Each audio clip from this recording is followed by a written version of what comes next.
اور اس کے لیے میں نے بہت بھاری قیمت چکائی ہے اور آگے بھی چکانے کے لیے تیار ہوں. اس وقت تو نہیں ہو سکتا. کیوں نہیں ہو سکتا؟ میں نے کہا نا تو ابھی بچی ہے, ان باتوں کو نہیں سمجھ پائے گی.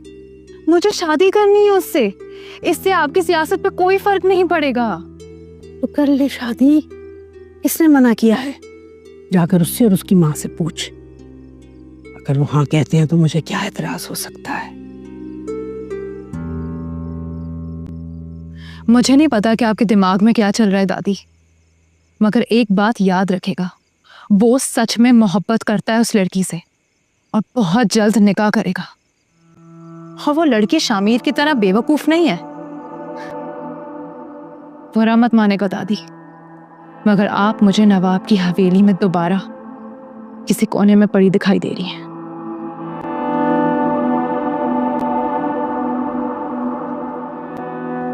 بے وقوف لڑکی.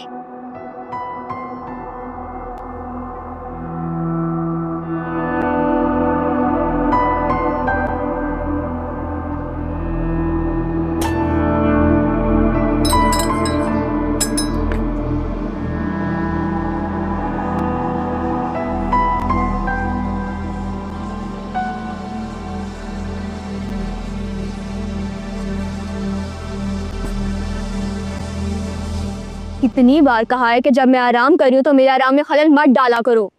9 بجے آپ نے ہی تو کہا تھا چائے لانے کے لیے. کل آدھا منٹ دیر سے لائی تھی تو چھڑی ماری تھی.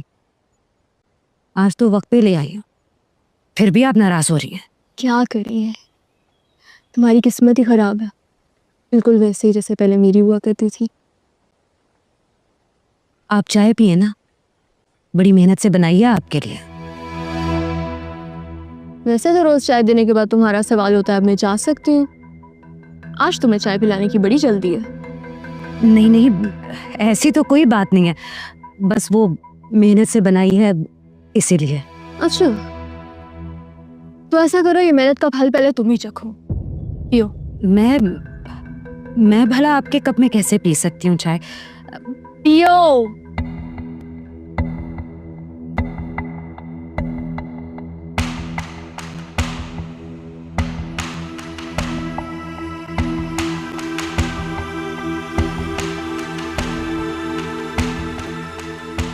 ایک اور گھونٹ پیو.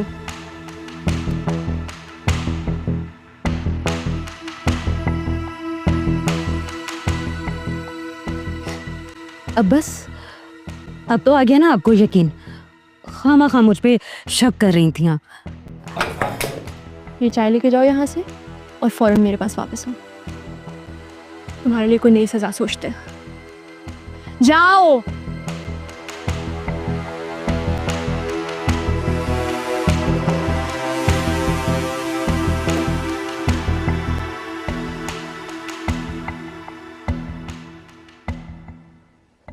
خیرو, وہ کسائیوں کی طرف سے کوئی جواب آیا ابھی تک؟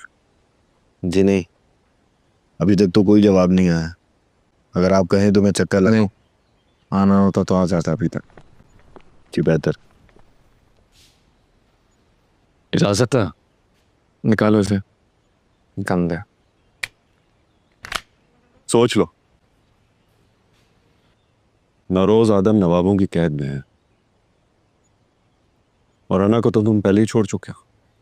اگر مجھے مار دو گے تو تمہاری امیج پہ اچھا اثر پڑے گا. 100 روپے کی گولی ضائع کرنے والی بات ہوگی اگر مرے ہوئے کو مار دیا تو. خیر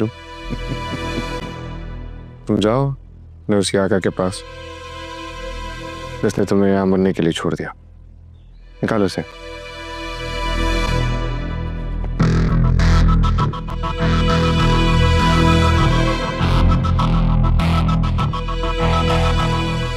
لیکن یہ ایسے کیسے ہو سکتا ہے؟ ویسے بھی صاحب نوابوں کے پاس قید ہیں. صاحب بھی یہی چاہتے تھے تائی, میں کوئی شوق سے تھوڑی کہہ رہی ہوں. شامیر پوری طرح سے نواب کی بیٹی کے چنگل میں ہے. میں تو شادی صرف اس لیے کر رہی ہوں تاکہ آدموں کی عزت بچ سکے. مدیہ صحیح کہہ رہی ہے بختاور.